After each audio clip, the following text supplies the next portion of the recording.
Разваливается Советский Союз.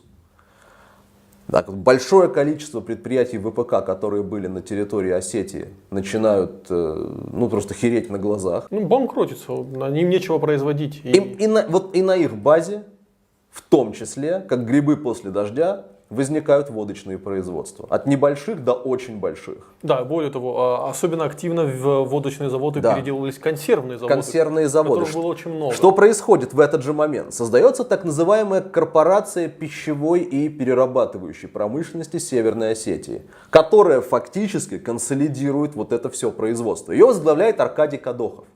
Суперизвестный бизнесмен в тот момент. Человек, которого можно с большой долей уверенности назвать отцом осетинской водки, потому что Кадохов стоял у истоков, он стоял у колыбели, в прямом смысле слова, у зарождения осетинской водочной промышленности.